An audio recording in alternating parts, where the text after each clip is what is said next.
अब्दुल्लाह बिन अब्बास रज़ियल्लाहु तआला अन्हु की आखिरी उम्र में आंखों की बीमारी में मुब्तला हुए, यहां तक कि आंख की बीनाई खत्म हो गई, आंख की बीनाई खत्म हो गई, अंधे हो गए। डॉक्टरों ने इलाज किया, कोशिश किया, इलाज कोई कामयाब नहीं हुआ। उस तबीब आए, डॉक्टर आया, कहा कि हजरत आपका इलाज हो सकता है। आए स्पेशलिस्ट आंखों के जो माहिर मुआलिज है वो आए, कहा कि आपकी आंखों का इलाज हो सकता है, लेकिन एक शर्त है कि जब तक मैं इलाज करूं आपकी आंखों की, तब तक आप क्या करना, नमाज छोड़े रहना, नमाज नहीं पढ़ सकते आप, क्योंकि आप नमाज पढ़ेंगे सजदे में जाएंगे तो आंख में प्रेशर आएगा, फिर आपको और तकलीफ होगी, तो कुछ दिन के लिए आपको नमाज छोड़ना पड़ेगा।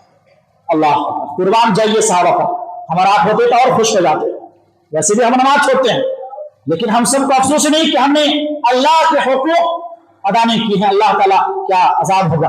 चुनांचे हज़रत अब्दुल्लाह बिन अब्बास कहते हैं रज़ियल्लाहु तआला अन्हु कि ऐसी इलाज की कोई मुझे जरूरत नहीं। क्या जवाब है? मुझे ऐसी इलाज की कोई जरूरत नहीं, उससे बेहतर मेरे आंखों पे ज़ाया होना नमाज के ज़ाया होने से कहीं बेहतर है। क्योंकि प्यारे नबी सल्लल्लाहु अलैहि वसल्लम को मैंने कहते सुना, मन तरका सलाता लक़ियल्लाह व हुवा अलैहि ग़ज़बान, जो शख्स नमाज छोड़ा और नमाज नहीं की, बेनमाजी की हालत में उसकी इंतकाल हो गया।